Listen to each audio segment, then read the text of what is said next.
Oh, you hear that back popping? You hear that back popping? Is this a good view from the glasses? Let's go. Gotta get the big stretch in before the stream. Sore and cold. Feeling old and cold lately. Just in my life. Been walking around getting unked everywhere.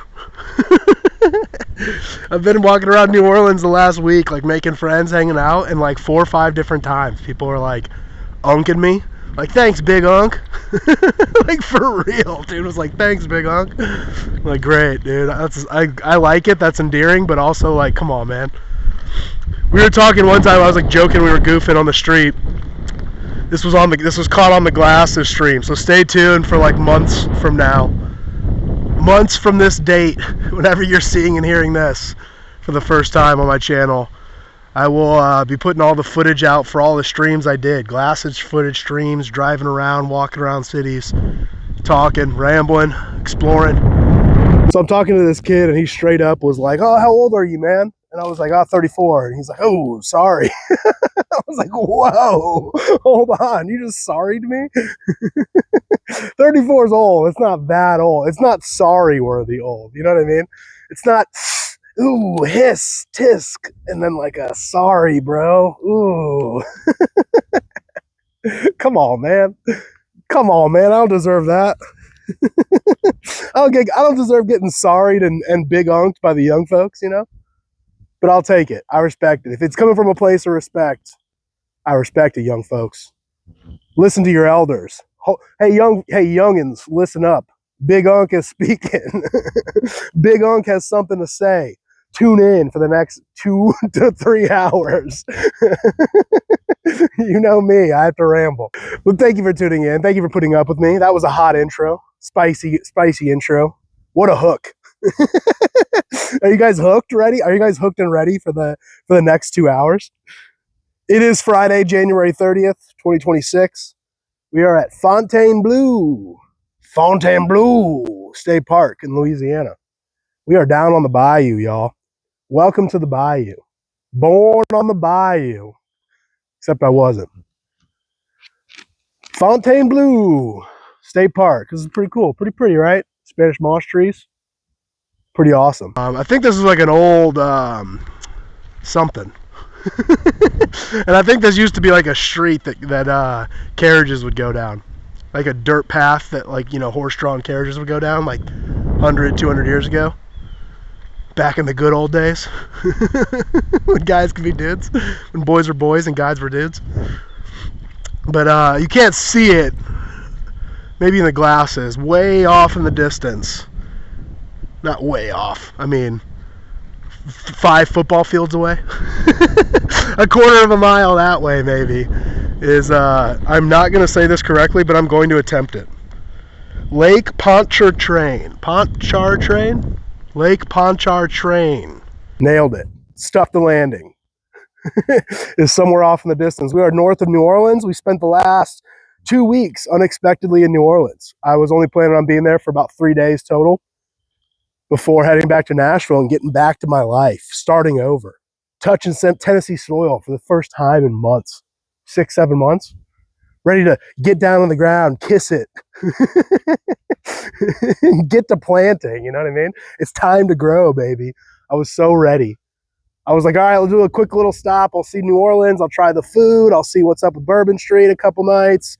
You know, we'll make some content. We'll make some friends along the way, do some walking around and whatnot, putting some stickers up, and I will be on my merry way up the Natchez Trace all the way to Nashville. Back to my home, back to my church, back to my friends, back to where I belong, back to where God needs me, at least at this season of my life. But this is when Winter Storm 2026 hit. So we get this winter storm, it slams into everything. Ice storm, hits the trees, freezes the trees, explodes the trees. Trees are falling, trees are splintering, trees are exploding, they're falling on power lines, they're falling on roads. It's making it pretty hard for me to travel from New Orleans to Nashville. It's like literally the roads there in like northern Mississippi and in like, you know, in middle Tennessee are like not only blocked, but there's no power. It's like 10 degrees. So I'm like, you know what? I'll just like stay here. I'll wait to go home a little bit. I'll just like enjoy New Orleans. And for the first couple days, that was fun. And then it was like, I was getting a little boring. And then I started meeting some people who were putting me on to like the real coolest parts of the city, the underground scene, the shacks. We'll get to that in a second, but like the best food in town that you would never find because it almost doesn't look like a restaurant. It looks like a like a shack. It's like in a gas station, you know? So then it turned into really cool. And I'm making all these friends. We're having a good time. We're exploring. I saw pretty much everything you could as a visitor see in New Orleans, driving around, walking around. And it was a fun little time. And we'll get into that. Put a pin in that because it was awesome. It was all great. It was all fun. It was all big and all easy. Big Unk and the Big Easy. Having a time. But last night, not literally last night, but the last night I was in town 2 nights ago. Oh man, did we have a encounter? I'll just put it that way. Put a pin in it. We'll get back to that. We will not forget about it. And I really like New Orleans, man. The architecture, the vibe, the culture, the food, the people. Like, people were really nice. I was thinking it would be like a dark, spooky voodoo energy, you know? And then it kind of just turned into like fun times. Wholesome, family friendly, ran into a bunch of Christians. I just didn't even think there was a lot of Christians here, really. But it was cool, man. I really enjoyed it. The architecture, like the vibe, the arts. I liked how there was art everywhere, and then inside people's houses was artwork. You had these cool, like weird colored, like in a good way, buildings, not in the California way. You had some weirdo looking buildings, cool buildings. All this old school, you know, Victorian era, French era. It wasn't actually French, it was Spanish, but whatever. Era architecture, you get it, you get the point. Art everywhere. Inside the houses themselves, on the walls, on the blank spaces. It was awesome. It was cool. I loved it. People were great, fun times. Everything was awesome. The Big Easy, man. I feel like that should be my nickname. I feel like that was my nickname in college, probably. The Big Easy. Instead, now I'm Big Unk. I used to be, back in my day, they used to call me Big Easy when I used to get down, when I was a worldly man, when I was a sinner man. Back in my early years, before Big Unk, before the Big Unk that you see today came around, I was a sinner man, and I was big and I was easy. And now we're just Big Unking around, telling the young folks, warning the young folks not to do what I have done. Be wiser, be smarter, be more in control. Don't make the mistakes I made. I'm here to warn you. Hey, everyone gather around. Big Unk is here to give some warnings and some encouragement. But I liked it, man. The Big Easy. It was friendly, welcoming, exciting, fun. Like, people are just smiling. Even when people are mad, they're kind of like funny about it. It's hard to explain. It's like still just good vibes, even in the bad times. Like, the police are arresting people and they're just like smiling and chatting and talking, you know? It was cool. But it had this like, and we'll kind of talk about it in a second, I guess, but this like all in this together vibe. Like, it really was for a big city. I've been to all the cities. Next episode, we will do like a stream where I recap this whole trip I just went on. But like, every city is very like individualistic, very selfish. People are very like, don't know their neighbors.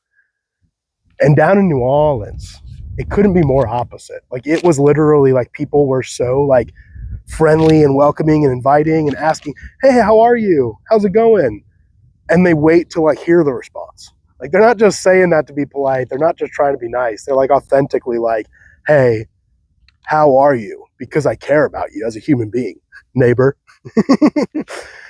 And I think it's just that post-Katrina thing. You go through the trauma together. You know what I mean? You have hard times that hit everyone.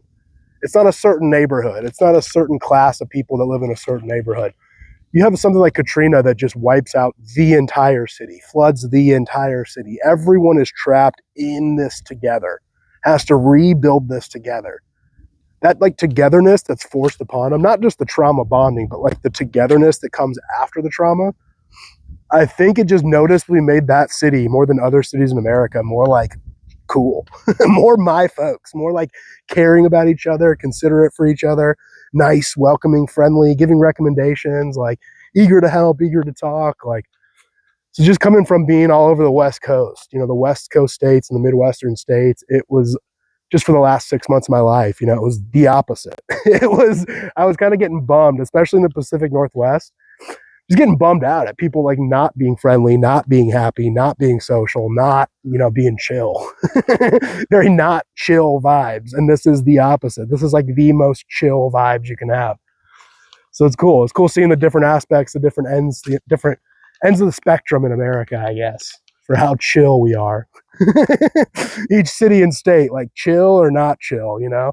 Is this place pretty chill or is this place pretty not? And the Big Easy was definitely on that end of the meter, the green end of the meter that is like passes the vibe test, passes the chill test. There's a couple drawbacks though. One of the big drawbacks is the potholes are nuts. Like if you're gonna drive in New Orleans, dude, brace for impact, man. Do not be holding a coffee. Do not, like, it is potholes like crazy. There is just sections of road that are just gone. Like there is just craters in the ground, and then there's just like a construction crew cut out a giant slab of concrete. It's now a hole, and they just packed it up and left. Like they're not in the process of fixing it. They just for some reason cut a giant hole in the road, and everyone's just slamming into it, you know? It was pretty nuts. I actually think I messed my suspension up after traveling the whole country, like up mountains, down into valleys, like windy roads, on lakesides, rivers, oceans, like speed bumps and potholes everywhere. Every city in America, every place in America. And then I come to New Orleans, and it was insane and so crazy, and I'm pretty sure it broke my suspension. I don't really know cars. I don't know if it's like my shocks and struts or whatever, or if it's like my suspension, but something on my car now is like feeling weird, and it's like literally because I was slamming into these huge holes in the ground. So that's fun. That's cool. Sick. There's some trade-off there. You know, you can't have it everything your way all the time, you know? And then it was just funny seeing boats everywhere. Like literally you're driving around swamps in Louisiana. And not only is it sick that like highways and roads and buildings are just on stilts, like either kind of like wood stilts or like for real, like concrete, like heavy duty, insane, withstanding the intensity of hurricane, you know, grade bridges and streets that just traverse over and through swamps, you know? People building like entire like little villages, like little cities and villages without roads because it's literally like boats. Like your streets are just water. Your house is like built on stilts above the swamp. Like you literally get off of your porch and you step onto your boat to go down the street to the market where you park your boat, you know? It's pretty crazy. It's pretty like trippy. Like it is pretty like not being from here, never seen it before, and just seeing all the little boats like scattering people's like yards, like as like paperweights just parked in people's yards, like slowly decaying, or like just littered. Like literally looks like people just like littered off the side of the highway, and it's just like a boat in the swamp, like half sunk in or flipped over or something, like was on fire. It's like sitting there half burned. And it just, as you're driving through the swamp, you're just like seeing the scattering of just boats. It's kind of trippy. At first I was like, dude, is someone going to come get that boat? And then you see a few more and you're like, oh, okay. Like, I guess that's a thing. And you just see, like, you just keep seeing them. You keep seeing them. They keep appearing. And you're like, oh, that's like a thing. Like, of course they don't come get them because they're just everywhere. I thought it was like a one-off thing the first time I saw it, but whatever. It's just cool seeing the boats everywhere. The bayou is just incredible, man. Like, it's so simply incredible. Like, it's not too crazy, not too fancy. I mean, New Orleans is cool in that, you know, ornate way, that like architectural, like aesthetic way, that like ornate Catholic port city, you know, Victorian era way. But like just the bayou, it's just beautifully simple, but in like an extremely impressive way. Again, like building their houses like on stilts. It's kind of like trashy houses, and it's like, but also successfully built above a swamp. Like, to me, that's more impressive than just building like a big fancy house somewhere like in Nashville or something, you know? I don't know, to me, it's just more impressive. It's more like an impressive that you built that and sustained it and maintained it, but also that you kept living there. Like you kept doing that life. You didn't give up on it, you know? This whole thing, just the existence of New Orleans itself, like after something like Katrina, the fact that they rebuilt it instead of just leaving it, you know? There's something about that. It might be stubbornness, it might be pride, but there's something just cool about that. Like, we're not going to go down without a fight. Like your waters, they will be navigated. Your lands, they will be explored, right? Like your mountains, they will be moved. Your canals will be built. We will take this swamp and we will put civilization on top of it. We will. We will go to the moon. Wink. We'll build civilization on your swamp and you're going to like it. The feats of man, the greatness of man, showcased in some of the most simple little, like just building a highway that goes 80 miles. The Lake Pontchartrain. Pontchartrain. There's just a bridge that goes over the whole span of it. It's just like a 40-mile bridge or something, you know. It's just like so simple but so impressive that they did that. Like, how did they possibly build that? And it just is simple. There's no, like, it's not fancy, it's not pretty, it just is impressive. And just gray, it's simple, whatever, it gets the job done. But that to me is like mind-blowing. Like driving over that bridge, just being like, dude, humans are incredible. Like we put our mind to something, we're like, we need a bridge across this lake, how are we going to do it? And then like 30 years later, they like do it. Like all the planning and strategizing and you know, meetings and all of the just different grinding, the sacrifice, the labor, everything involved to just go from start to finish, being like, we should put a bridge here, to like finishing that bridge and then people just drive it. It's so crazy, dude. And it's so simple. Again, it's not like the Golden Gate Bridge where everyone comes and takes pictures of it and gawks at it like a tourist. It's just like, this thing works. Swamp conquered. Civilization built, you know, if you can keep it though. And it is just like, it's almost like symbolic of Katrina too. It is like the people that are just gonna rise rise out of the swamp, rise above a natural disaster. What are you gonna do? Hey, Tennessee, you get slammed with an ice storm, your power goes out for 5 days. What are you gonna do? Complain, cry, give up, die, suffer and die? Or are you going to grind? Are you going to fight? Are you going to like claw, scrape, do whatever it takes to survive? Okay, you don't have power. What do you need to do now? Now, oh, I don't have power. Let me just sit here and give up. It's like, go, crush, rise above the challenges you face in life. And for a city that's real big, easy and take, you know, kind of slow and vibey and just like come enjoy the music and the food, everything's good, you know, to get slammed with something so dark and crazy like Katrina, to just exist in a place so creepy and scary and insane to like logistically build anything on top of, to just take it and be like, I don't care, we're gonna do it anyways. That's like the epitome of mankind. That's like the epitome of like Americans specifically, of like, I'm gonna do it. And then we do it. You know, Katrina hits, everyone in the city goes, we are going to fix this. We are going to rebuild. And then they rebuild. Like I was kind of driving around looking for Katrina damage and didn't really see it. To me, it looks like a city, normal city, everything's fine. And then shout out this dude Sheldon in this laundromat. I think it's just called Coin Laundry somewhere kind of by City Park, if you want to find that. I think it's just called Coin Laundry. Tiny little place run by this guy. Shout out Sheldon, elderly black man, keeping it real with me. We had like a nice, fun, awesome conversation for about an hour and a half. And in his thing, we were talking about Katrina, we were talking about the conspiracy, and we were talking about all this stuff, but he was breaking down exactly how, you know, it united the city. It brought everybody, no matter what, together. And then we were talking, I was like, man, like, but how many places were damaged? Like, was it only certain neighborhoods? And he stands up, I kid you not, he stands up and he like points at the wall and he goes, oh, we were flooded up to about right here. And there's literally like a faint line like his whole like coin laundry shop, it was like above the side, it was like right up to the top of like a washer and dryer almost.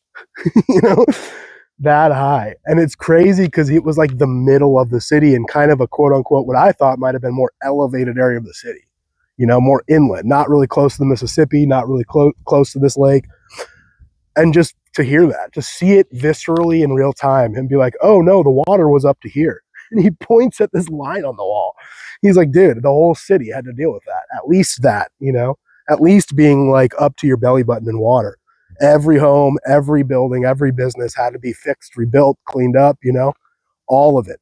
Rich, poor, wealthy neighborhoods, poor neighborhoods, white, black, whoever you are, you know, everyone now, whether you like it or not, whether you signed up for it or not, has to come together to conquer and accomplish this task. And something about that, man, it's like if we can all do it, it just requires hope and sacrifice.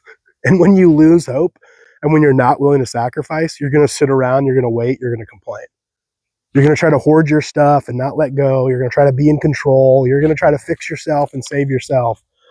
And sometimes you need to just let go, man. Sometimes you need to just trust other people and let go, you know. Sometimes you need to just have hope. Like, we are going to do this. You know, this looks bad right now. The water is up to our belly buttons right now. It looks like my life is ruined. My house is ruined. My business is ruined. But you don't lose hope. There's something still deep inside you that says, this will get better. We will overcome this. We will rise above this. We will rise out of the swamp. We will rebuild our civilization, whether they like it, whether they want us to or not. I won't keep repeating myself. We'll wrap that up there. But I just want to say quick shout outs to some places as I was in town. A couple of them Sheldon told me about. But shout out Big Shot Soda. I'm not a soda guy. I don't drink soda. I drink other like bad stuff for me, like energy drinks and like coffee and like sugary stuff, but I don't drink soda. It's the one thing I've been good about in my life, soda and alcohol, saying no to. But Big Shot Soda, I had to try it, New Orleans own. And I had a few of the different flavors and fell in love with them, man. So I had a nice little treat, nice little time here, down here, having Big Shots. But I'm not going to be becoming a soda man in the future. I wanted to enjoy it here, enjoy it in New Orleans. While I had them, while I had access to the tap, to the source. But shout out, dude, some shout outs. Melba's Triangle Deli, Manchu's Chicken, Lagos Tacos, R&O's. Write these down when you're in New Orleans. If you like going to places that are a little not like off the beaten path, they're in the neighborhoods, they're maybe not where you want to be at night. You know, you walk into a store and you're the only white person there. I'm like 30. You know, if that's not your thing, maybe stay away from a couple of these places. You know, I'm not. I'm a guy that goes into a place. I go to a place like it's in a gas station and it's kind of dirty, but two different people have recommended that it's like the best sides in town. They like hook you up with portions. It's so good, like real soul food cooked up by like some big black woman who've been doing it for like 40 plus years, you know? It's like they know their recipes. They've got this down. It's a whole operation. I walk in, goofy white kid. Place is dirty. It's a little sketchy neighborhood, whatever, you know. That's exactly the food you want. I don't want the bathrooms to be clean. I don't want the floors to be clean. I don't want these people wasting too much of their time and energy cleaning this place up. I want you throwing down in that kitchen. I want you cooking up those sides. I want you focused on getting the right temperature, putting the right amount of seasoning in. I don't want you wasting. I'll put up with a bad bathroom.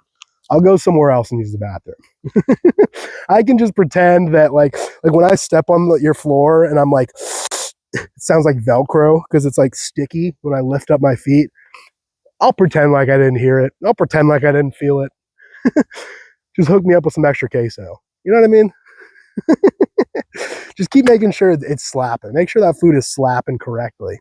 And I don't really care how dirty your floors are or, you know, how gross everything looks. But the place Lagos Tacos, shout out to them, man. They were cool. But I literally, you can't even tell it's a business. It's like you have to almost like have it recommended to you because it looks like an alley. There's no sign. There's nothing official about it. It's just kind of like literally like a garage that they converted inside of an alley and made a little patio. And it was the best burrito tacos I've ever had in my life. They're so good, dude. And it's just like, thank you. Thank you for not wasting your time and money and energy, like building a storefront and making your patio all cool and hipster and, you know, vibey. And it's like, dude, these guys are just like, we're just too busy in this small, tiny little kitchen throwing down. Don't worry about all that mess. You can take this to go, dude. This is so good. You can take it home. It'll be good when you get there. It'll be great when you get there, you know? So that's my kind of place, like the crap holes. I want the place where like the people eat. I want the place where it's like cheap, but not too cheap. It's like cheap and it's the place everyone goes because it's the best quality cheap food in town, you know? And I've been on this trip, I've been telling people, I'm like, where do I need to go before I leave town that I can't miss? You know, if I leave town tomorrow and I didn't go to this place, would it be a crime? Would it be a shame? I go in a Triangle Deli. I'm the only white guy there. I'm waiting in line. I'm looking at the menu. I'm pretty sure what I'm going to get, but I'm like, I kind of just asked the guy next to me. He's cool, dude. He was definitely like like definitely dealing drugs, like definitely up to something. It's just that neighborhood when when you're in a certain neighborhood and a certain person is dressed like foolishly wealthy, like chains and watches and the clothes that are real like designer and like the shoes are perfect, you know, and the hair is all like, you know, either dreaded up or real like lined up fresh and perfect. You're like, dude, this guy's flashing around too much money in this neighborhood for him not to be something. You know, or I'm about to witness a robbery. Like, but there's no way that this guy isn't like connected to who's powerful, or he is who's powerful, but he's doing something. I don't know what he's doing, but he's just, you know what I mean? You get it. You know what I mean? He's that guy. And I'm the goofball in line that's like, hey, brother, how you doing? It was like the funniest small talking with a gangster in line to get some fish and chicken. But I turned to him and I was like, bro, what's the best thing here? Like, what do I need to, what, if this is the only time I have Triangle Deli right now, what on this menu do I need to have? And without hesitation, he turns to me and he says, the fish. And as he said the fish, two ladies in line in front of me, like snapped their heads back. And also at the exact same time, I kid you not, it was something out of like a sitcom scene. I turned to this guy, what should I have?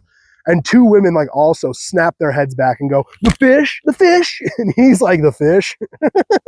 And I like literally put my hands up. I'm like, sold. You got me. I'll have the fish. No further questions, Your Honor. The answer is obvious. There is no other answer. The fish is going to be had, you know? So that's my kind of vibe. That's my kind of like find the hole in the wall, get the recommendations, ask the people there. The big thing I do, it's kind of cute, it's kind of quirky, it's kind of flirty if you got like a cute waitress or something. But it's also just smart. Is you're going to a place, you've never had it before, maybe you're choosing between 2 or 3 things on the menu. You're like, I don't really know what's good, what's not. Just ask them, like, what do you eat? You know, like the bartender, the hostess, the waitress, like the people who work at this store, who bring the food out all day, who cook the food, who see the food, who hear everyone talk good or bad about certain dishes and certain plates. What do you think I should have? Not like what you're going to try to sell me or upcharge me, but like when you eat at this menu and they give you like a free meal at the end of the night, what do you choose? Out of all these menu items, I know that you're going to like, if given a chance, you have a favorite. You have some stuff where you're like, dude, this is slapping right here. I want to know what you like. You as a human being, as a person. Not you as like I'm a waitress at blah, blah, blah restaurant. Like you, Tiffany. You, Gabriel. You, whatever your name is. What do you eat as a human being if you were here in my situation, you know? Those are the experts, dude. The people who've tried it, who know it, who love it, who frequent it, you know? But shout out to Triangle Deli. Manchew's Chicken was also the same way. I think it was right down the street. So if you're in that neighborhood in New Orleans, Manchew's Chicken and Triangle Deli for sure. And R&O's, man, roast beef po' boy, incredible. Truly incredible. So shout out. I'm not paid by these people. I'm just shouting them out. And one of the places I go, I get Melba's, 9th Ward. I'm getting out, going to my truck, and there's just a rooster. We're like in the city. It's like a neighborhood. It's like, yeah, it's like a whatever neighborhood. It's the 9th Ward, you know, if you know, you know. But it's like houses, it's like businesses, and I'm walking from like, I open the business doors, I have my to-go bag, I'm walking to my truck, and all of a sudden this like wild rooster walks by me. And I was like, dude, you know this food's about to slap so hard. I was like, bro, if there's just like chickens and roosters walking around the neighborhood in the bayou, and people are recommending this place, like, dude, this place is about to hit so hard. I got extra happy. I had like the takeout in my hand. I was like, dude, I'm like extra happy now. I just know this is gonna be so good. It's like this, and I know you've experienced this too. It's like you go into a Chinese restaurant and you're being seated at the table by like a little boy, like a little Asian boy that's like 8 years old. And then like his little sister, his little like 5-year-old sister comes up and is like real cute, like putting waters on the table for you. And you're sitting there just like, dude, for real, this is about to slap so hard. Like this food is about to be so good. You're like, this is just going to be the best Chinese food I've ever had in my life. Right here, right now, in this place. The adults are back in the kitchen throwing down right now. They don't got time. Just get the kids out there to throw the menus at them and just tell us what they want. We'll make it for you. Don't worry, we'll make it for you. Well and right. And for real, you know? So shout out crab holes, man. I love them. And just when, I mean, I've been here for like 2 weeks now. Again, I was only supposed to be here for about 3 days, turned into 2 weeks. And dude, I was having such a fun time with all the black folks. Me and all my black folks were vibing, dude. Old, young, the thug in line, the old ladies that cooking behind the counters, you know, the waitresses, like walking down Bourbon Street, like even the scammers, even the scammy people on Bourbon Street. You're still just kind of like joking around with them, laughing. I'm like, oh, haha, yeah, I'm not giving you money. But you know, you're funny. Right on, brother. Like we're just fun, having a fun time. Everything's good. And I kind of was being like, man, black people in New Orleans are awesome. Black people in New Orleans are hilarious. They're fun. They're friendly. They're awesome. Vibing. But never relax, man. As soon as I let my guard down, the last night I'm in town, this happened. This story I'm about to rant happened. So I'm walking down the street. We're actually filming glasses content. So in a future episode, you'll see this. I'll put this into the episode when I'm in the New Orleans, the very end of that series of episodes of me in New Orleans, walking around the streets, recording content on the glasses. We're walking around. I'm literally like, dude, I have 10 minutes left before my glasses die. Walk up to this guy. He's like a funny, fun black man. He's standing there. He has 2 card tables set up with 2 chess sets. And it's signs that say $10 a play, $20 if you win, right? That's the whole gimmick. Like he's definitely hustling people. Once in a while, he probably gets hustled by someone who's actually really good. But for the most part, he's probably getting people who think they're good. He's hustling them. He's taking their $10. I'm like, yeah, I'm not going to play this. I'm not playing money to lose to you in chess, right? So we're standing there, we're talking, we're vibing, and he's just being funny. Like we're laughing, we're talking. He's like, hey, you should help this girl, give her advice. And so we're kind of like, you know, oh, you should do this. And I'm kind of getting invested. And I'm like, and he kind of keeps being, you know, he keeps saying like, hey man, come on, there's another chess set over here. Let's play. And I'm like, dude, I'm not paying you money to play chess. So a few times I'm like, no, bro, I'm good. I'm just here to watch. You know, and he keeps saying it, and we keep laughing, we keep vibing, and I'm kind of at that point where I'm like, dude, it might be good content. You know, again, we're doing like the recording thing.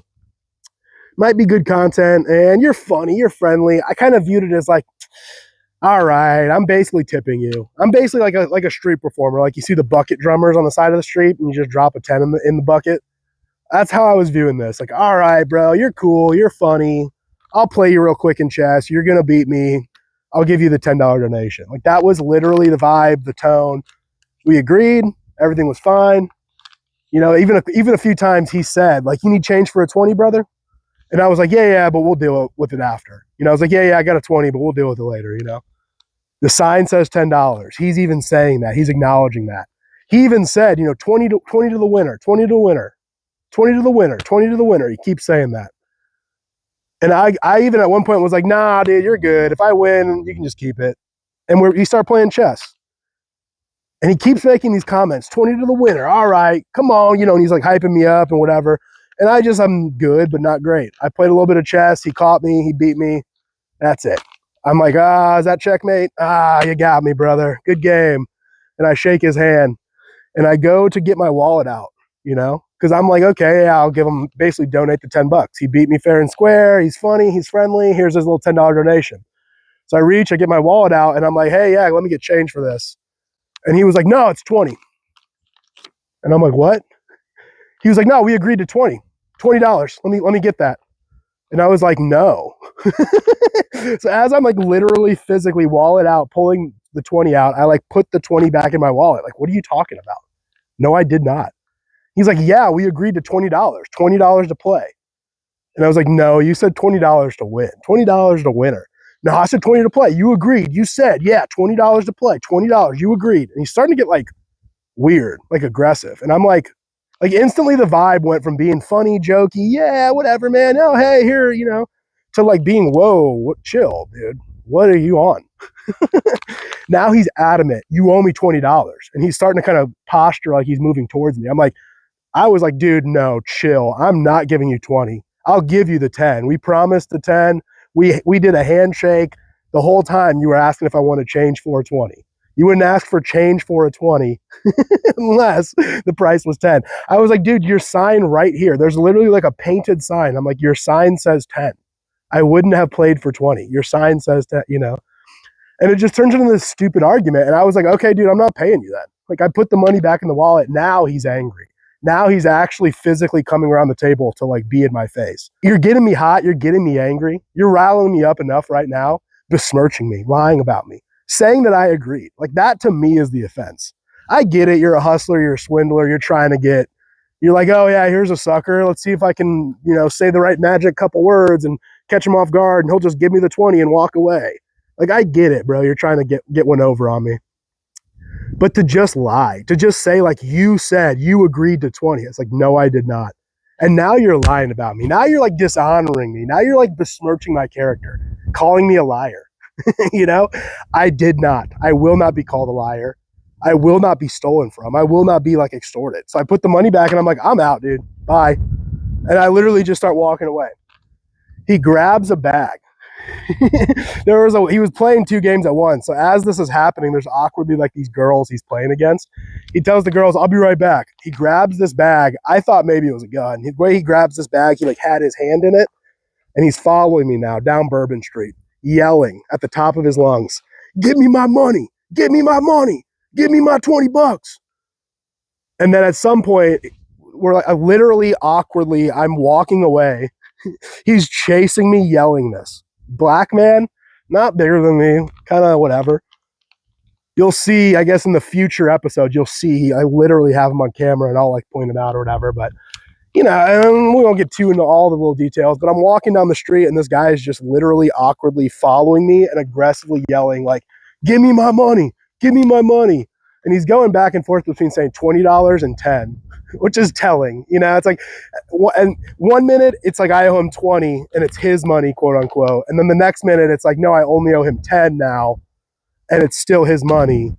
Somehow it's his, not mine, as if I stole it from his hands, No one's helping, no one's stopping this. I'm like, you know what? There's National Guard at the end of the street. I'll just walk all the way down there and that'll just diffuse the situation. I'm also kind of expecting like maybe people will stop this. Like what is even happening? Like all of a sudden we're in this weird, intense, freaky, crazy, I have a screaming, angry black man with one hand in a mysterious black bag yelling, give me my money. And nobody's stopping it. And I'm just like walking away like, okay, And the annoying thing, the icing on the cake is usually I walk around. I've been walking around cities on my trip, on my journey. I always am strapped with pepper spray. I haven't been concealed carrying on my whole trip, but it's like I am always, no matter what, I have a little thing of pepper spray, literally for these exact moments, the just in case insanity, like just end the situation, spray, run, like get out of there, I kid you not, this was the one night I did not have my pepper spray on me. Before I went out that night, I couldn't find my pepper spray. I have a backup in my truck. I was like, you know what? I don't need to go walk all the way to my truck to get the pepper spray. We've been here for 2 weeks. Everyone's fun. Everyone's friendly. Like even the quote unquote bad guys. And I'm going to be on Bourbon Street. Nothing bad will happen. There's cops everywhere. There's people everywhere. I'm not going to need my pepper spray. And then flash forward 2 hours and I'm like, literally like, am I about to get shot? Am I about to get stabbed? Am I about to get like mugged and beaten?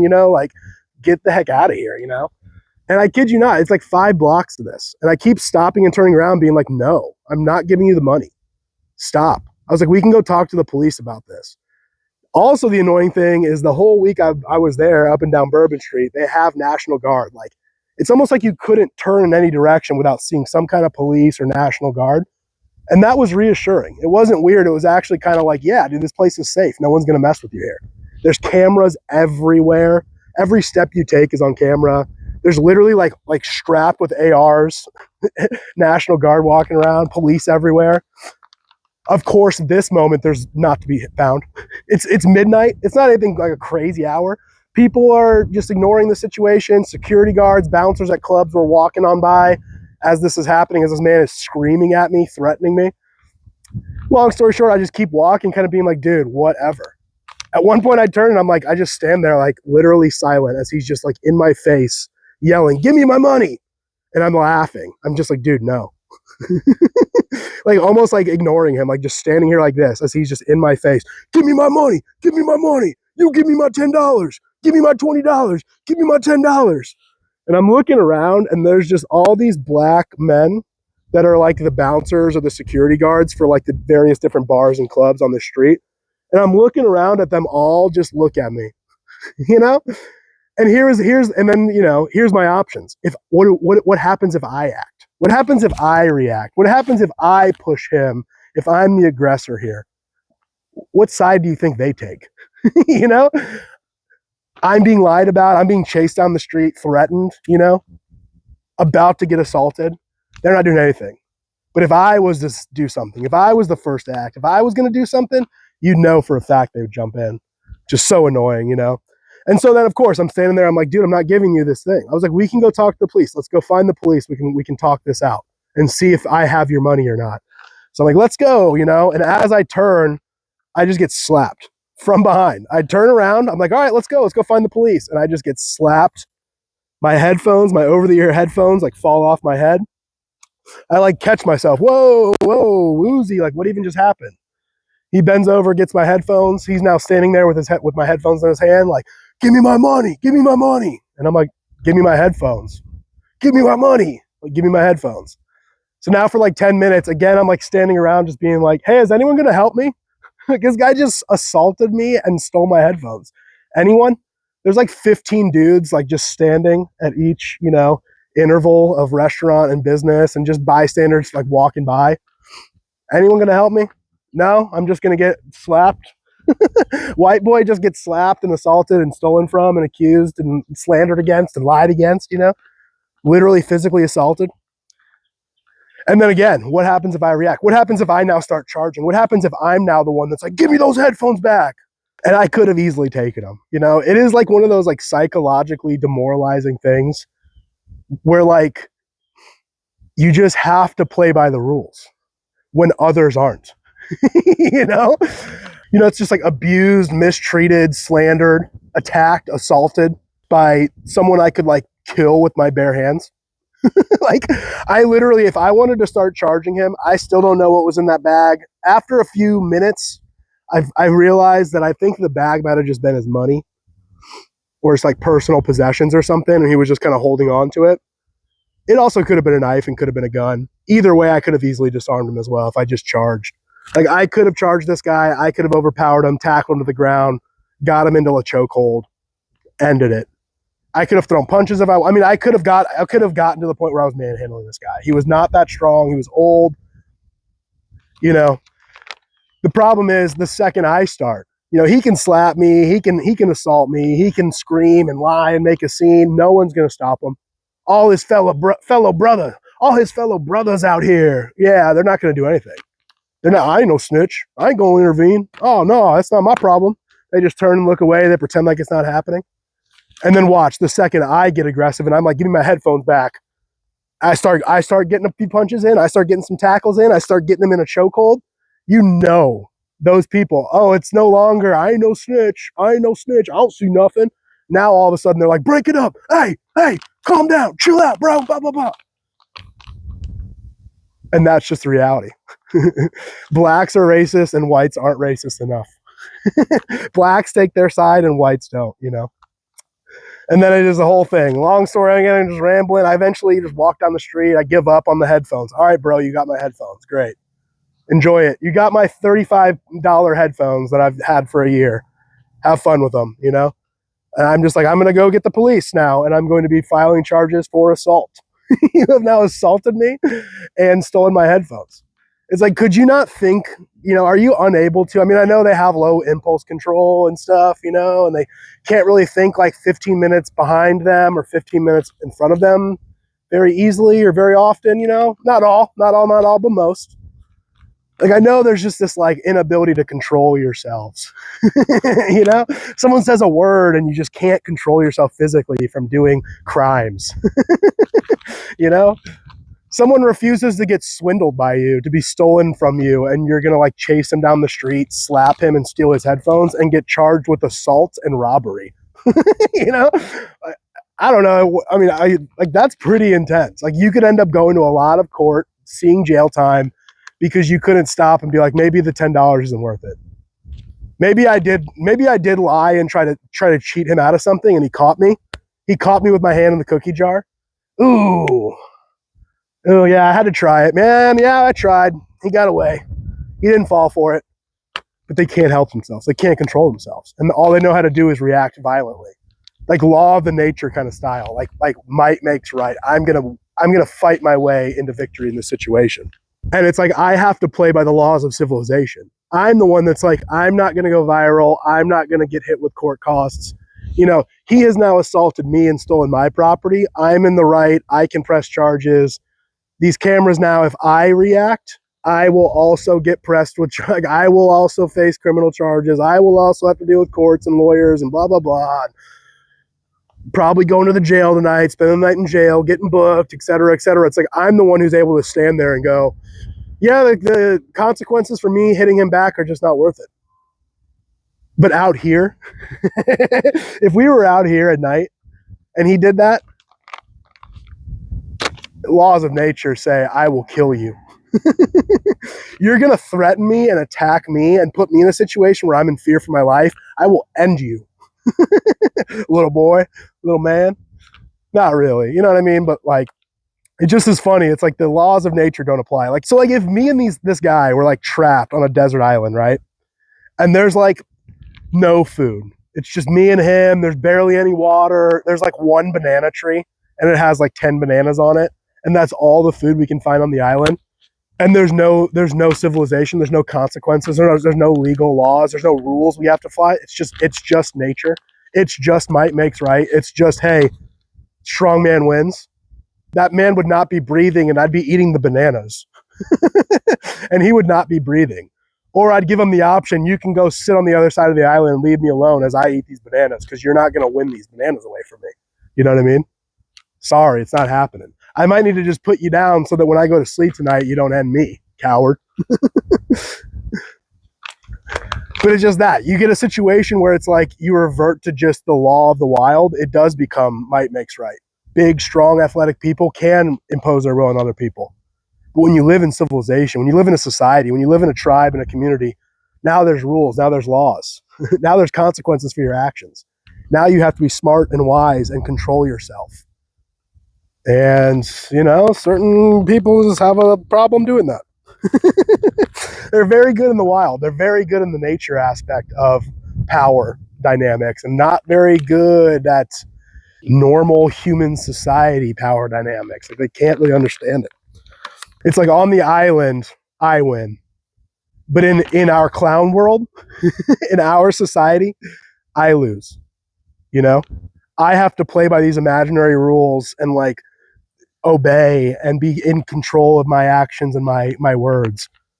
He gets to do whatever he wants though. He gets to, for some reason, be like in this lawless state where he can just slap me and hit me and threaten me and say lies about me, slander me, wrong me, you know, and just gets away with it. Just walks away consequence free, you know?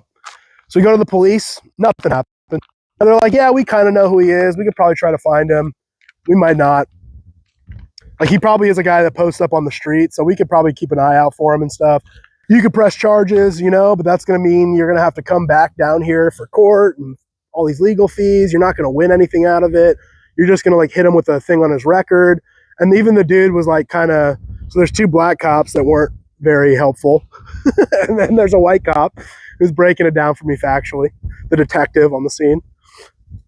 And he's just like, bro, I mean, and he's being real good about walking that line of being like, I can't actually give you advice, but let me just give you your options. Wink, wink. Let me show you how this option that you can do, you're free to do this option. Let me not stop you. It's not worth it. And here's your other option. Just do it, bro. It's not really worth it. And so the other option is just leave it alone, drop it, walk away. Or I can do the option where I press charges for assault, I press charges for robbery, I try to get my headphones back in a legal way. That's probably not going to happen. You know, what do I get? I'm not going to get compensated for it. I'm going to waste my time and money trying to do this. He's going to get something on his record. It'll probably just add more to his already criminal record. He might go to some jail or whatever, face some court costs. Probably not, though, actually. No, in America today, they probably just let him out. Doesn't matter how bad his criminal record is. You know, no, in American court systems, oh, he's a black man, just let him on out. He's out free. No foul. You can just go around slapping white people, stealing their stuff. Who cares? Let him out. Yeah, just add a little, you know, note, another little note to his record. assault, robbery, theft, you know, threats of violence, threats of murder, you know, and then, oh, whatever, who cares? Just let them go. Let them walk scot-free. And again, I'm the one who obeys the rules.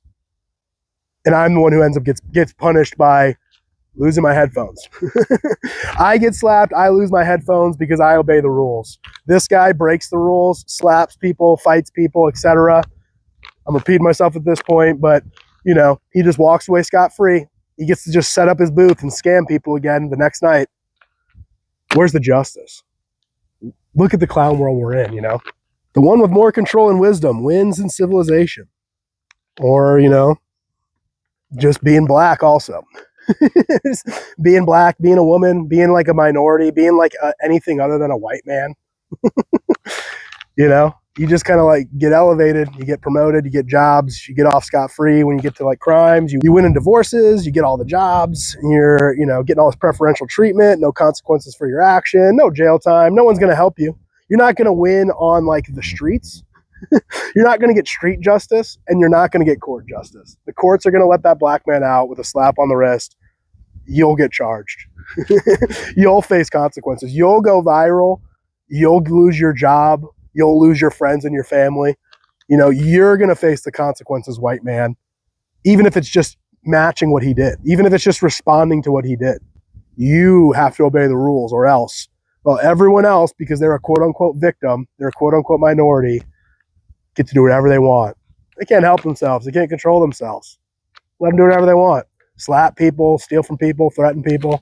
So the reason we're talking about all this is one of those stories I probably wouldn't even want to like say. Just admit that I got slapped. Admit that I got owned, that I lost, you know. Makes me look bad, right? But I'm bringing this up, I'm telling this story not to kind of showcase, you know, hey, just never relax. You know, I spent 2 weeks down here having such a fun time with all these black people. The last night, it was like I let my guard down. I didn't take the extra time to make sure I had pepper spray on me, you know, put myself in bad situations. I shouldn't have been even anywhere close to accepting his offer to play that game, you know. But I relaxed, let my guard down. Oh, yeah, people here are so fun, so friendly. You know, it's going to be fine. Everything's cool. There's cameras everywhere. There's police everywhere. There's people everywhere. I feel like I'm safe. Flash forward, I'm getting slapped and assaulted and my stuff stolen, you know? Never relax, man. You can never relax around them. It's so true. It's not just a meme. Which is sad, because also they can be really fun. They can be really friendly. They can cook really good food. They can dance. They can paint. They can do all this really awesome, cool stuff. They can just be really fun, friendly people. I literally can just hang out with these people. My spirit animal is like elderly black lady. Like if I could just hang out with like 4 sassy 60, 70-year-old black mamas, black queens, that's my crowd, dude. I'll like watch TV with them. I'll do whatever they want, paint nails, whatever they want, whatever they do, you know. I'll do whatever they do with them, and that's my people. That's who I belong with. That's who I like vibe with the most. Like that is my spirit animal, dude. I love black folks. But you just can't relax, which is so sad. You know, it's like any little thing could set them off. You say the wrong word, you say the wrong thing, you do the wrong thing. You don't let them steal $20 from you, you know? It can just snap on an instant. And they don't think of the consequences. They don't think of the long-term ramifications for what they're doing right now, you know? And I say all this, I bring all this up not to say never relax out there, but also just to talk about the fact that I forgive him. I choose to let it go, but it's so hard, man. I am struggling. This just happened 2 nights ago. So all day yesterday, I am like clenched fist, like so mad about this. Like it's such an injustice. It's so unfair. It's so annoying. And I want my headphones back. You know, he lied about me, stole my stuff. He assaulted me. And it's like, I've so badly all day, my flesh urge, like me as like a human being is like, I want justice. I want revenge. I want to make him hurt. I want payback. And I'm thinking of all the ways I could do that. Like I could walk up to his booth the next night. So last night, I'm like, you know what? I can go down to Bourbon Street one more time, walk up to his booth and start flipping the chess tables like Jesus in the temple, you know? Start being like the money changers and start flipping his chess tables. Yeah, take that, take that. So then you run up and steal his money bag and, you know, run up and, you know, maybe just stand there and just yell at people as they pass by. Like, this guy's a fraud. This guy's a violent animal. This guy's a jerk. This guy's going to steal your money. You know, maybe just run up and just steal some of the chess pieces so he can run away so he can't play for the rest of the night. You know, it's like I'm running in my head all the things where I'm like, ooh, I could get him back. I could get my things back, or I could get money. I could steal his money, or I could steal my headphones back maybe if he has them there. You know, I could just warn people not to get swindled by him. And, you know, but I'll have my pepper spray on me and it's open carry here. So maybe I can just open carry. You know, it's like I'm thinking of all the ways where I'm like, I can defend myself. I can win one over and get him back, get revenge. And all day, it's just like, dude, where's the righteousness in that? What about anything I'm wanting to do right now would bring God glory in any way? This is all what I want. This is what my flesh wants. I selfishly want revenge. I selfishly want my possessions back. I selfishly want to, like, repay eye for an eye. You know, this guy slapped me. I want to slap him back instead of turning the other cheek. You know, this guy stole my headphones. I want my headphones back, or I want to be compensated for them. I want money, you know. Or I could also give him my cloak when he comes for my tunic. You know, it's like the more I'm sitting there being like, how would Christ react? What would Christ do if he was confronted like this? He would forgive the man. He might even show up, and I was thinking that, even walk up there and tell him in person, I forgive you. I'm sorry for what I did. Here's $20 and keep my headphones. You know, oh, you came and stole my tunic? Here, also have my cloak. Oh yeah, you slapped me for that tunic? Here's my other cheek. Slap me on the other cheek, you know? And that's the radical inverse reality of Christ's righteousness. It's like, it doesn't feel good. It doesn't satiate our flesh urge to, like, get him back, get the revenge, get the justice, you know? Here and now in this world, in this time, in this place. But eternal glory isn't about winning here and now. And we're going to get into that. But man, did I spend all day just being so hot, so fuming. Like, I could not get it out of my mind. I kept trying to be like, dude, drop it. Forgive him. Lord, help me forgive him and move on. And I'd try to, like, go move on and do something else. And it just kept coming back to me. That anger, that rage, it just kept getting in my thoughts. Like, you know, repeating what happened, like going over and over again, every little step and every little thing, and what I could do and what I could get away with and what I could do to get revenge on him and whatnot. And at the end of the day, eternal glory would be found in just realizing that that man is a lost soul. That was once a baby who slowly over the course of his life drifted away from God. And what he needs is to come back to God. And my reaction is only going to push him further away. You know? All I'm going to do is make him and his status with God worse. All I'm going to do is frustrate God more by trying to win, by me taking matters into my hand, by me trying to be in control, me feeling that urge of, like, yeah, now I win. I lost last night, but I'm going to win tonight. And God's like, I need you to win the spiritual battle, Sean. We are in a spiritual war, and I need to be bringing souls into my kingdom. And that's not going to happen. The more you're pushing them away by getting payback on them, getting revenge on them, one-upping them, making them feel bad, making them feel scared, you know, like you did or you were. Making them feel bad, making them feel angry, making them feel scared, you know, making them feel lost like you felt, pain like you felt, you know. What does your reaction do other than push them further away from God? Whether they know you're a Christian or not. It's just going to make them more mad, more angry, more violent, more aggressive in the future, you know? But that was also just a nice little bad stain on my awesome time here in town. Again, I was having such a good time. All the black folks were great until that night. All the people were great until that night. Bourbon Street was kind of fun until that night. I mean, other than all of God's daughters out there who are so lost, dude, like, oh man, it was so sad seeing how provocatively dressed all the women were, you know? Young, cute, beautiful. Just every woman was so sexual and sexualized and showing off their like sexual parts. It was just so bad, man. Other than that, it was kind of a depressing thing as I'm walking around town. And then just talking to people too, that's very like the culture is very like desensitized to sex. You know, I think they all like just grow up. Like the people in New Orleans grow up in and around Mardi Gras culture, where people or girls are sadly flashing for beads, right? That's just sad. But just all these sexual parades and everything's just sexual, you know? The summers are hot, so people aren't wearing a lot of clothes. Like the culture is just very like Catholic Port City debaucherous, you know? Like there is just a very weird like sex isn't a thing here. But it's odd because also it's like it's very Christian and very Southern. So I'm used to the South where it's not this immodest. It's not this depressing how lost God's daughters are.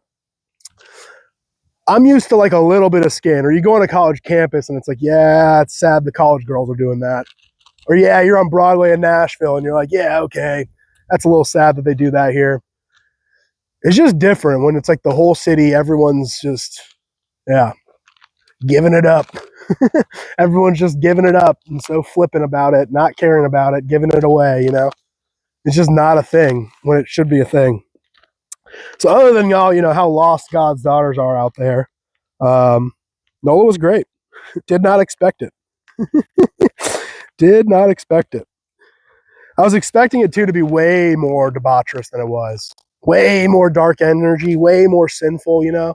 We've talked about this on previous streams. We won't ramble too much, but it's like the whole concept of the sins washing downstream, you know?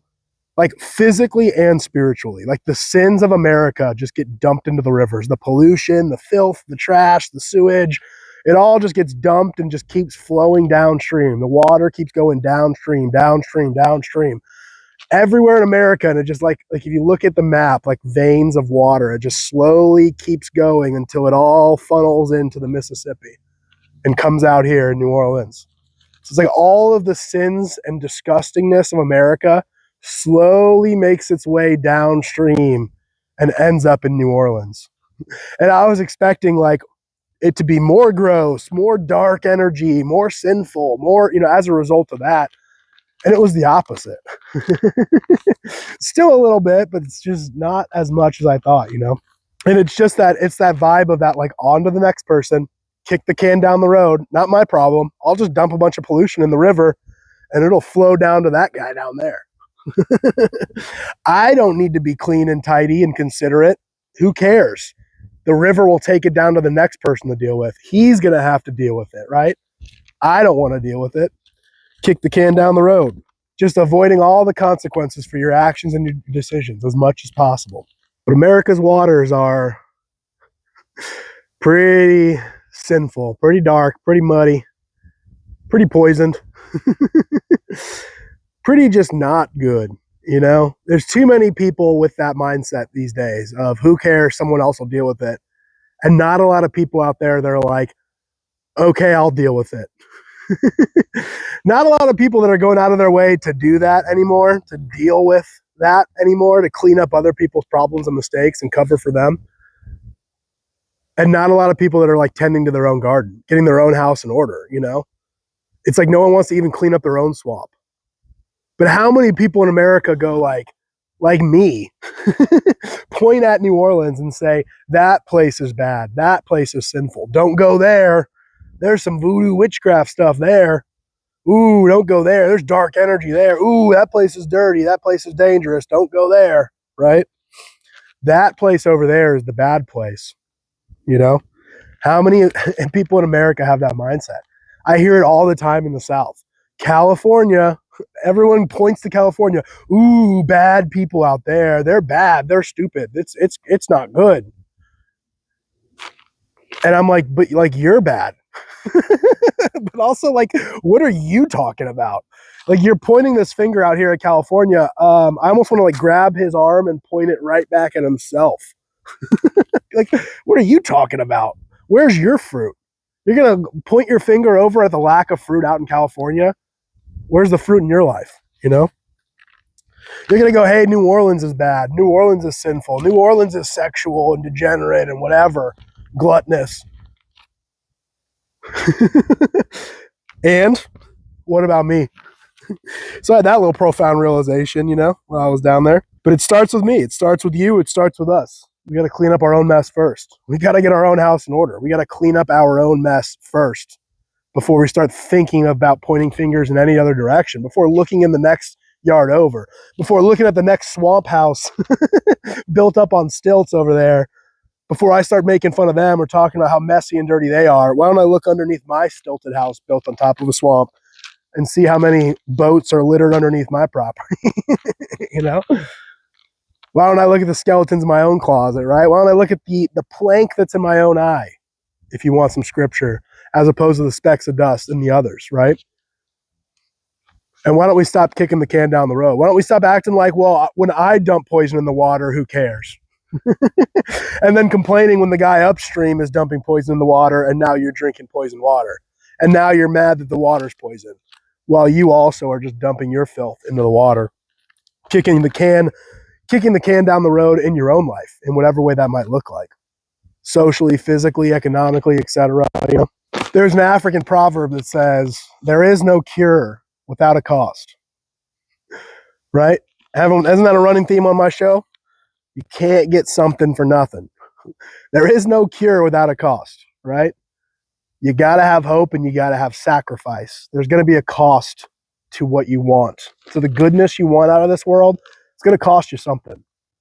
And if you want to get there, you're going to have hope that you're going to get there.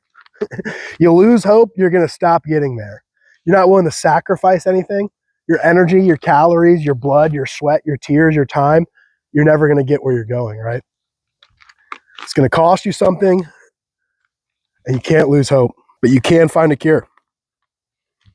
And it all starts at home, ladies and gentlemen. You want less sin downstream in New Orleans? Let's start cleaning up Chicago and Omaha and Nashville, St. Louis. There's a lot of bad cities out there. Again, Tennessee, my friends like to point their fingers in every other direction. And I feel like I'm looking around at Tennessee like, guys, we have a lot of work to do here. I don't see a lot of fruit being produced from the Christians, and I don't see a lot of Christians. I'm starting to see less and less Christians, And the ones I do see, are they? We're going to get into that. But also an African proverb that I love is, do not mend your neighbor's fence before looking at your own. So in summary, I can just not ramble for 15 minutes next time and just read African proverbs, but do not mend your neighbor's fence before looking to your own. Do not point the finger at the next town, the next state over, before your own town, your own state is in order, So the main thing I wanted to talk about, really, now that we got all that stuff out of the way, is just it's time to grow, dude.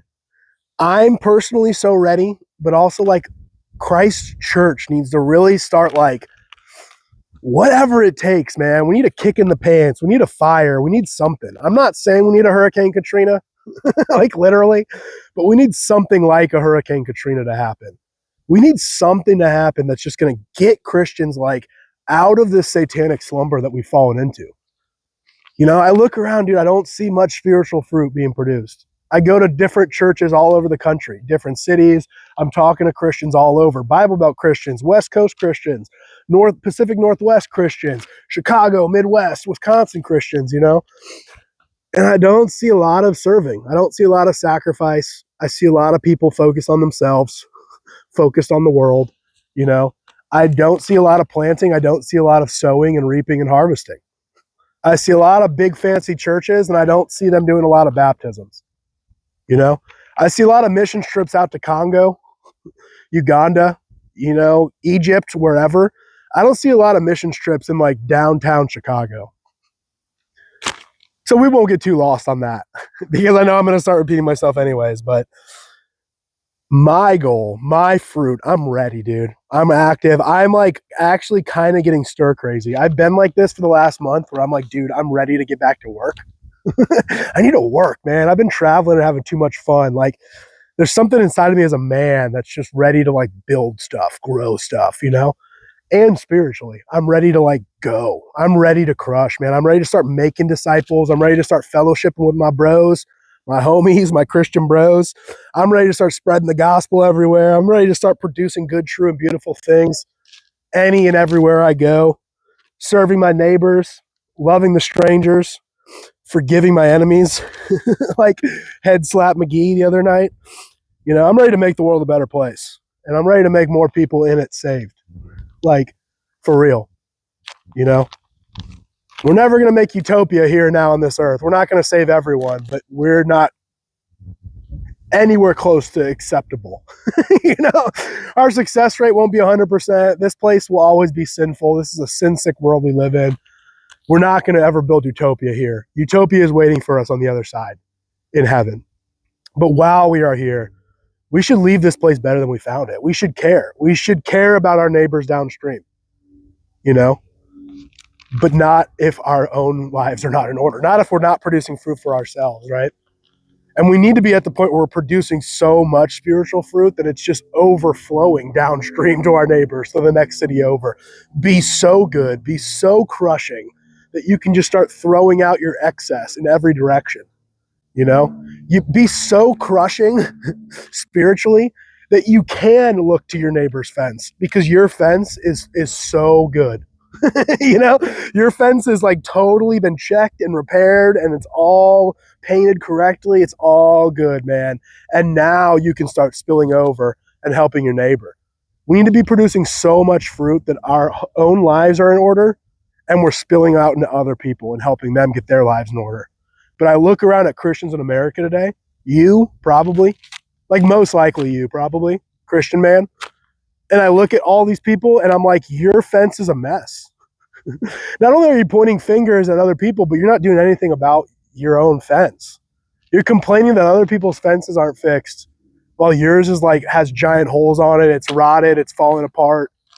You know, come on, Christian man, let's go. Let's go. Put your shoes on. Let's get it. I know this is going to suck. Yeah, the weather sucks outside. Today's the day. Let's fix that fence, man. It's time to go. Other people need their fences fixed, and we need you to be to the point where your fence is good and you also can help other people fix theirs, you know? Christian man, we need to be doing that. We need to be sacrificing. We need to have hope that we can make this world a better place than when we found it, you know? And we need to be willing to sacrifice a little bit of what we have and a little bit of who we are to do that, you know, to accomplish that. We need to be pursuing righteousness, bringing glory to God in everything, always. We need to be available and useful to all people. We need to do good, be good, love, and be loved. I know you're probably sick of me repeating these sentences, but every second of every moment of every day, be pursuing righteousness. Even when it's difficult, man. Even when dudes are slapping you in the head, lying about you, stealing your stuff, threatening you with murder, somehow, some way, you need to just let go. Let go and let righteousness take over in this moment. I know my heart in that moment is filling up with like thoughts of like fear and anger and, you know, prideful. I want to get the upper hand. I want revenge. I want justice, you know, because we've abandoned righteousness. We've let there be space in our heart. We need to be so full of righteousness that evil has no space to gain a foothold. Like your heart needs to just be 100% occupied with Christ and his right ways. Like the territory that is your heart, the battlefield that is your soul, needs to be so conquered by Christ that like Satan's army, Satan's minions, Satan's will has no, those demonic whispers trying to lead you astray, just float on by like the wind, like this breeze, you know? Like it has no space. There's no territory to be conquered because Christ has won it all. There's no space to fill. It's like a cup that's full of water. How are you going to fill it with soda? It's like it's already full. There's no space left for evil to enter into this cup. It's full of righteousness.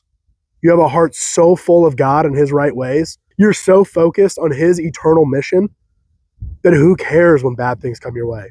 You really do reach that state where someone slaps you, literally, not metaphorically, slaps you in the back of the head, and you get to the point where you're so full of righteousness that you just turn and you just like say, oh, do you want another slap? Like for real? I forgive you, brother. I know you know not what you do. I know you're lost. We can work this out. I forgive you for that slap. Please don't do it again. But I'm not going to respond with anger. I'm not going to respond with malice and anger and resentment and spend the next 24 hours fuming about it. I want to be so full of righteousness, and I want you so full of righteousness that those moments pop up and it just doesn't even faze you, doesn't even affect you. You are the meme. You are the roaring lion in your face. You are the monkey, stoically, calmly standing there, getting screamed at, getting yelled at, because you are so full of the Spirit. Again, there's just no space. There's no ground. There's no affecting you. There's no leading you astray from your mission. And that mission is to grow fruit. And that will happen when you're full of His Spirit. You don't have to stress too much or overthink, like, what is fruit? Or how am I producing fruit? Where is my fruit? Oh no, I'm not producing enough fruit. When you're full of the Spirit. Because it will flow out of you like rivers. It will flow out of you like the rivers that flow down to the Mississippi. You know, it'll keep growing, keep getting bigger, keep gaining velocity, keep gaining mass and volume. The rivers will keep flowing more. When you're just so full of righteousness, it can't even be stopped. Like we said in the last episode, it's inevitable, it's unstoppable. And the measure of success as Christians is our fruit, right? The Bible tells us, God's word tells us, the measure of our success, our work, our righteousness, our faith in this world here and now is how much fruit are you producing spiritually. Spiritual fruit, or God's work in you, is only possible by abiding in Him, staying familiar and connected to Him, knowing and pursuing Him. We plant, we water in good soil, not in swamps, and God provides the growth. God does the work. You have to let Him. You have to let go and let Him. You just need to be so full of Him, the work will flow out of you. But the more you resist, the more you hold back, the more you leave a little bit of your heart empty of righteousness because you kind of enjoy your sin still. You kind of like going out and having fun. You know, you're still a doubt. You're still holding back. You still want to be in control. You're still fighting that pride, whatever it may be. Like whatever is causing you to like hold back a little bit of God from entering into your heart fully. And a little bit of space, you know, and that's how that evil is taking a foothold. That space in your heart you're keeping God out of for whatever reason, you're letting it be full of the enemy, right? You're letting it be full of ugly falsehoods, hideous things, lies, bad, evil things. But the less you're full of God, the less He's able to work in you and through you, right? The less fruit you're going to be able to produce. You're not connected to the source. You're not tapped into the source. How are you going to get growth? If God is providing growth and you don't have God in your life, you will not have growth. Like that's a simple logic equation there, right?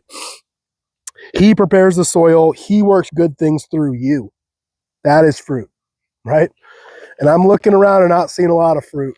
And that's firing me up, and I hope that's starting to fire you up. Hopefully what I'm saying, but more importantly than that, just you looking around. Your neighbors, your friends, your fellow Christians. Where is the fruit, America? I don't see it. I don't see it in the church. I don't see it in the world. I don't see it. I don't feel it. And at this point, I've been to 27 different states. I think hundreds, if not thousands of different cities. I've talked to, if not tens of thousands, many thousands of people at this point. Many of them Christians. Being friendly, talking to them, interviewing them, asking questions about their life, about the place they live, really going out of my way to learn about Americans and specifically Christian Americans. And one of the big observations, you know, there's been many lessons learned, there's been a lot to take away from it, but seeing the state of the church, the Christian church in America today, all over, high and low, big and small, on the institutional level, like talking to the actual church leaders, to just the people. I don't see fruit, man. I don't see it. Where is it? If I'm wrong, point me in the direction of it. Prove me wrong, please. And if there's not, prove me wrong and go make some. You know, because it's time, man. It's time to grow. It's time to grow, man. It's time to get serious. It's time to wake up. The satanic lullaby is over. No more sleeping, Christian man. We got a civilization to rebuild, reclaim and fix and rebuild. you know? We have damsels in distress. We are a mess. Like, we have work to do, y'all. And we can't keep pretending like, oh, only out in California are things bad. Oh, only down in New Orleans are things bad. Only in those other Muslim countries are things bad. You know, let's stop pointing our fingers over there and start looking at the fences in our yard that need to be tended to. And stop making excuses as to why we're not doing it, you know? Let go and let him work in your life and in your heart. Know and seek him, and just see fruit start flowing out of your life like rivers, man. Righteous waters, not sinful, dark, muddy waters like they are down here, you know? And what's inside of you? Again, not literally, but spiritually, emotionally. What is inside of you? What are you made of? It's the questions of the stream, the questions of the week. What are you made of? For real. Not what you think you're made of, not that like idea you have in your head of who you are and how would you react in certain situations, or who you were 2 years ago when you acted in situations. You, Christian man, right there, listening to me, hearing me, looking at me. And I want you to think on this. I want you to deeply reflect on this. I want you to challenge yourself on this. Are you full of righteousness, or are you full of worldly temptations, worldly things, worldly desires? Is your heart full of Christ and his right ways, or is your heart full of yourself? What really are you filling your heart up with? And if there's not a lot of spiritual fruit being produced in your life, I'd start really asking and questioning why. You don't see a lot of fruit around you in your life. Your fence isn't tended. Your house is a mess. Why? Because you have, for whatever reason, somehow, in some way, at some point in time, you have distanced yourself from God. You've fallen away from God. You've rejected God. You've left enough space in your heart free of God and his right ways because of, you like a little bit of sin. You like having a little bit of fun. You like being bad boy every once in a while. Feels good. And you push him away so that you can have just like a percentage of worldly things. I'll just have a little taste. I'll just have a little nibble, and then I'll go back to the main course, which is God and the Bible and going to church. Yeah, I do all that stuff. I check all those boxes, right? But I still want a little bit of taste of the bad stuff. I still enjoy the sinful stuff. I still want to fit in and belong and have status and control over people and feel safe and secure and have stuff and enjoy my life and have fun. I still want to do all that stuff. I'm not ready to fully surrender and hand it over to God. I still want to be in control a little bit. I still want to be in control. I still want for me, for my sake. I selfishly will live for myself. Just a little bit though. Most of my life I'm a Christian, but there's a little bit here in my heart left for myself, right? But like we said last stream, you cannot serve two masters. And just like an orange, like if I took an orange, if these were orange trees, I plucked an orange and I started wringing it out. I started just squeezing it right here. I'm just like big, strong me, just crushing this orange. I'm squeezing the crap out of it. What do you expect to start dripping down and falling down on the ground? I'm crushing, I'm twisting, I'm wringing this orange as much as I can. Like orange juice is going to start falling out and spilling all over me and hitting the ground, and it may be rotten. That's a whole other story. Are you rotten fruit? Yeah, whoa, yikes. But what I don't, and that's a possibility. I'm expecting, there's going to be orange juice coming out. Maybe it's bad. There's a chance that'll happen. But it's going to be orange juice. You don't wring out an orange and expect it to be coffee. You're not going to start oh, inside of this orange, I have a feeling there's coffee. I have a feeling inside of this orange, for some reason, there's a big shot soda. There's the red cream soda big shot inside of this orange. I can just feel it. I know it, right? But what should it be? What does it need to be? You go to a store, you buy an orange, it needs to be an orange. That's what you paid for. That's what you want. That's what's good for you. What you need it not to be is rotten, spoiled fruit. What you need it not to be is like coffee, like whatever else, whatever is not what it is supposed to be, what is good for it to be, what is its purpose of being. That orange is to provide you with juice, not bad, disgusting, harmful juices, right?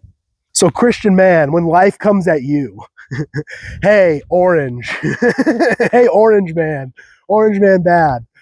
Hey, Christian man, when life comes for you and it starts applying pressure, it starts wringing you out, times get tough, you lose your job, you lose your girlfriend, your friend, you say something embarrassing in front of your friends, you don't want to be around them, your family is crazy and weird and, whatever. Insert bad things. You get a bad health diagnosis, you break your leg and it messes up your whole life, your car breaks down, whatever it is. When life starts crushing you and applying pressure and wringing you out, what comes out? Christian man. When life comes for you, and when dudes are slapping you and stealing your stuff, when people are lying about you, besmirching you, when people are trying to steal from you, hurt you, keep you down, stop you from getting the promotion because they want it, and then they win. Whatever the case may be for you in your life, when things don't go your way, when things are painful, when things are bad, when life crushes and pushes and pulls and squeezes, and all of that pressure of living in the sin-sick world is coming down onto you, what comes out? Is it fear? Is it cowardice? Is it getting along to go along? Is it, okay, yeah, I'll just cave and obey. I'll sit down and be silent. I'll make deals. I'll try to serve two masters. Yeah, I'll give up. I'll lose hope. I'll surrender. I'll bend the knee. I'll sit here and do nothing. When life comes at you, and it will, if it hasn't already, what truly comes out? In those moments of pain, of grief, of heartbreak, of tortures, pain, chaos, confusion, heartbreak, when times are at your worst, what comes out of you? Is it righteousness? Or is it like worldly emotion? Is it like flesh urges and stupid words and stupid emotional outbursts and physical responses, Do you lose control and become like an animal? Or do we see righteousness? Do we see the love and the light of Christ coming out of you when that bad stuff comes for you, when you're crushed, when you're pushed, when you're pulled, when you're squeezed, when you're wringed out, when pressure is applied to you? What comes out, Christian man? Is it fruit juice? What's inside of you? What's inside of your heart? God and his right ways, or the world and its temptations? You can call yourself a Christian all day, man. You can go to church every Sunday. You can, put the verse in your bio and get the tattoo of a cross, and you can do all the stuff to make like your appearance look righteous and holy. You can do whatever. You can put yourself in environments that are very wholesome and good and spiritual, and but those don't make you who you are. You can paint on the orange peel. You can paint the orange red, and call it an apple. But when you squeeze it, what comes out? It can look like an apple. You could be sold an apple. Someone could hand you this and say, hey, this is an apple. Look at it. Just look at it. It's red. It's about the same shape. If you squeeze this, apple juice is going to come out. You could say that all day, but the second when someone goes to actually wring it out, when pressure is actually applied for once, when times get tough, when times don't go your way, it won't be apple juice coming out. It'll be something else, right? It won't match the appearance. It won't match the environment. It won't match who you say you are with your lips. Your heart and what's in it will show in how much fruit you're producing or not producing. And with your lips, you can say I'm a Christian and check all the Christian boxes in the world, but where's your fruit? Because clearly you're not. You either might not be saved, or you're just not taking your faith walk seriously. You've been lied to, you've been tricked, you've been fooled into like falling asleep to that satanic lullaby. Okay, fine. That's in the past, man. Today, let's go. Today, it's time to grow, baby. Today, it's time to fill your heart with nothing but righteousness so we can start actually getting on with the growth that only the Lord can provide. The more you keep pushing them away, the more you keep pushing this off, taking your time, avoiding the reality of submitting, of sacrificing, of repenting, of being transformed and becoming something new, and then following through with it, continuing to follow Christ until the end of the marathon. Keep running the righteous race until you reach the finish line. Not, oh yeah, I sprinted a little bit. No, I made a little progress. I started the race. I'm in the race, I guess, but I'm also taking a detour to New Orleans to go party for Mardi Gras or whatever. No, son, run the race. And it's a marathon, it's not a sprint. You'll have to take some breaks. You'll have to, stop to sleep, stop to get some water. There's going to be roadblocks. There's going to be every kind of temptation in the world to tell you to stop running the race, sit down, give up, turn down this road instead. But the more you just say, no, I'm on a mission to go to the finish line that is eternal glory in heaven. I am on this righteous road that's leading to eternal glory, and nothing's going to stop me. I might get slowed down, but nothing's going to stop me from going. And the power, the energy that gives me the ability to do that comes from him. So the reason I'm able to even go, the reason I'm able to get to that finish line is because of him and because I let him in me. Is because I let him work in and through my life. I didn't push him out a little bit. I didn't leave a little bit of room inside my heart for worldly things. I surrendered all. I gave it all. Like Christ, surrendered myself to him. Lay down my life to him and say, Lord, your ways are better. Lord, your plans are better. Please, you work in my life. You work through me to grow good, true, and beautiful things. Your denomination will not save you. The building you go to on Sundays will not save you. The songs you sing in worship will not save you.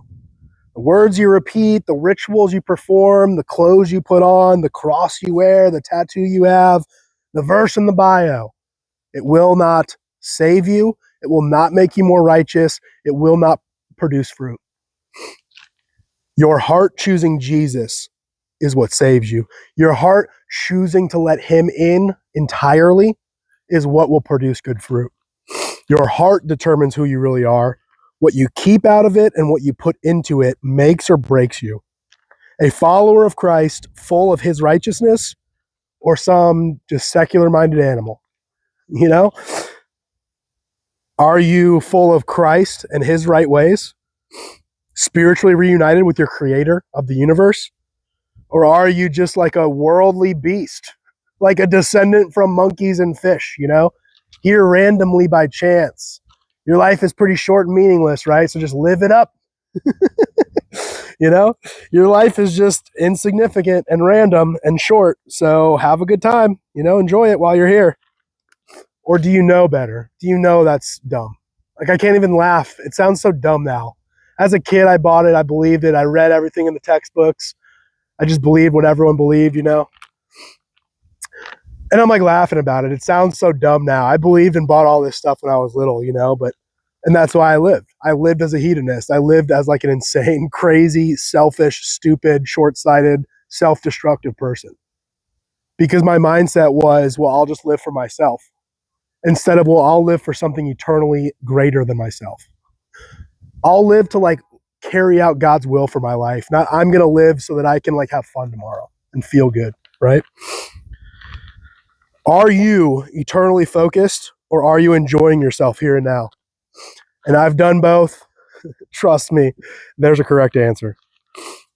Is the fruit inside of you righteous or is it rotten? What's inside of you? Wherever you're watching this, wherever you're listening to this, give me a little comment in the comment section. Let me know what's inside of you. Righteous things or rotten things? Like, for real. Are you up to good or are you up to no good? Are you choosing Christ or are you choosing the world? Truly. And what are you going to do about it? What fruit's being produced by you? Would it stop when times get tough? Okay, yeah, you're a Christian man. You're discipling people. You're preaching the gospel to people. You're being a mentor. You're praying all the time. You're fasting. You're checking all the boxes. You're doing all the things, and yeah, you're seeing fruit. You're seeing like good things happening in your life and the people around you. Like you're seeing souls get saved. Like you're a part of this movement. Like whatever it may be, everything's good. Everything's great. Look at all the fruit I've been producing for the last 5 years, and even this year. It's like, man. Well, what happens when the funding runs out? What happens when a disaster? What happens when Katrina hits? What happens when time comes tough? What happens when this sin sick world comes for you? And it will. It's not a matter of if, it's a matter of when. Pressure will be applied to you. Will fruit still come out? Are you able to be righteous and holy when times are good? What about also when times are bad? Still? If so, great, man. I don't just turn this off. I'm preaching to the choir. But I'm going to guess most of you, including myself, it's like, not entirely. Yeah, I say that. I'm confident now, but also when I get slapped in the head and my headphone's stolen, the next day I'm grumpy about it. I'm angry about it. I'm plotting revenge. What's that? That's rottenness. And then I can also show you all the good fruit I've produced. All this great stuff. I've been so good and good things have happened and the Lord's working so powerfully in my life in all these ways over here. And then when life came for me and slapped me in the head, literally, yeah, some rottenness came out. So even myself, like I'm not sitting here saying I'm holier than thou. I've got it all figured out. Trust me, I'm the authority on the matter. I'm coming to you as like a guy who's like, hey, I still make these mistakes and I'm trying to do better. I want to do better. I will be better and I want you to join me. I want you to either learn something or get motivated by me attempting to do what I'm saying, what I'm preaching, what I'm talking about. I want you to see me push successfully that last bit of rottenness out of my heart. I want that last little bit of emptiness that I'm leaving strategically in my heart open for the temptations of this world, for the sins in my life. I want you to watch me successfully push that out and be nothing but righteous when pressure is applied to my life. I want to become the orange. When you come and you ring out me, I want you to see nothing but good, tasty, good, true, beautiful, tasty oranges, Enough of this, oh, well, it's a little bit rotten. It's a little bit spoiled. Who cares? I care, and I want you to care, and I want us to care. So again, what fruit is being produced by you? And would it stop if times got tough? If life came at you? If things got difficult? Would that continue? Would the harvest still be bountiful in your life? Katrina comes, hits, devastates your city. What's your response? Are you out there eluding the TVs? Ooh, I could get some for myself here. I could take advantage of the situation. I could benefit from the situation. I'm going to go do that. Or are you out there aiding in rescue efforts? Are you looking out for yourself, or are you trying to help the community be rebuilt? Are you trying to help your neighbor, serve your neighbor? Angry black man comes, attacks you, steals from you. Are you going to retaliate? Or are you going to forgive? Are you going to match his wrongs? Are you going to ignore them? Not pretend they didn't exist, but just not let them affect you. Not let them tear you down. Not let them disrupt you from your mission. Not let them deter you from that marathon you're running towards righteousness, right? Are you going to let him lead you on a detour in the opposite direction of righteousness? Or are you going to ignore him to the point where it doesn't matter and you can keep going and running the race in the right direction? And why does your life look no different than the unbelievers around you? Why is your heart after sinful things? Your flesh will desire the world, always. Like you're always going to have these temptations around you. We're here. We're in it. We're in this place together. We're trapped in this fishbowl, dealing with the consequences of this sin-sick world. It's coming for you, man. The pressure will be applied at some point in your life. The temptations will be there to lead you astray. But why are you allowing your heart to fall victim to it? Why are you letting it lead you astray? Why is there no fruit in your life? Why do I look around at you and your life and your church and I don't see any fruit? I don't see any goodness. I don't see God winning. I see songs being sung. I see a nice building. I see people that are happy, socializing, singing worship songs, dressing fairly modestly. But I don't see fruit. And I'm telling you, all over the country, Big cities, small cities, every state, every region. I've just done it the last year. I've traveled it. I've been there. I've talked to these people. I've seen it for myself. It's not there. It's not happening. There's not fruit being produced. And what are we going to do? Lose hope and give up? Or are we going to keep having hope and sacrifice? Are we going to go, you know what? There's victory to be had here, and we will do whatever it takes. We will surrender whatever we need to. We will put in all the work. We will work all the way to complete exhaustion, whatever it takes, Kobe Bryant style, to get the victory at the end. You lose hope, you're never going to have the motivation to get there. You're not willing to sacrifice. You're not going to have the skills to get there. You're not going to have the things around you in your life to get there. I am at the point where I feel like I'm repeating myself and not making sense. This usually happens after an hour or two of talking into the wild, the wilderness of this place. I'll just read and we'll wrap it up here. If you are distant from God and his right ways, it's now time to grow. It's time to go and get to growing. Time to get back to the source of growth, spiritually reuniting with your Creator, your Heavenly Father. That's the mission. That's the goal. That's the most important thing. That is step one. And you can do that by knowing him, by knowing his word. You can come to him in prayer and you can see and hear him. You can hear and understand. You can see and know him in his word. It's there for you. Truly. You know him and you know him by his word. It's there for you. Hear and understand it. All those with eyes to see, let them see. All those who with ears to hear, let them hear. Hear and understand the word and know him, right? Are you looking for him? Well, he's here. It's called the Bible. He's speaking to you. Are you willing to hear it? Are you willing to listen? Are you truly searching for him? Or do you want to pick out the parts you like, That's another topic for another day, but do you know him? Do you know his word? Are you praying? Are you fasting? Are you serving in your church? Are you serving your neighbors? Are you forgiving those who've wronged you? Are you loving your enemies? Are you fellowshipping with your fellow believers? Are you making your life one that's full of what God loves? Things that are righteous and holy and good, true and beautiful? Is your heart full of him and his right ways?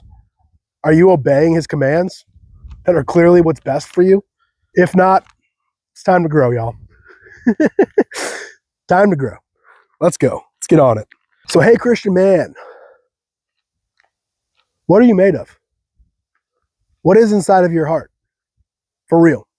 Let's do some accounting this week. Let's reflect on this. Let's think deeply about this. What are you made of? And even when times are good, you can be made of all the right things. When times are bad, is that still going to be orange juice that comes out when pressure is applied to your life? If not, let's go change it, man. Let's put down the excuses. Let's go. Let's go, man. Where is the fruit?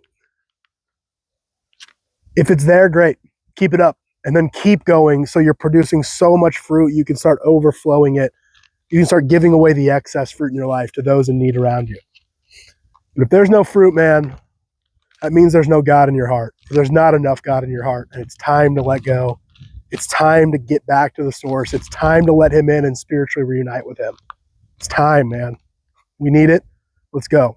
Time to grow. Time to go. With that, thank you for putting up with me. Thank you for listening. I appreciate y'all. I love y'all. Yeah, we are going to be headed back to Tennessee. Going to be touching Tennessee soil tomorrow night. It's been too long, man. And it's time to grow there. God wants me there. I'm very sure at this point that God wants me there, crushing. And that's what we're going to do.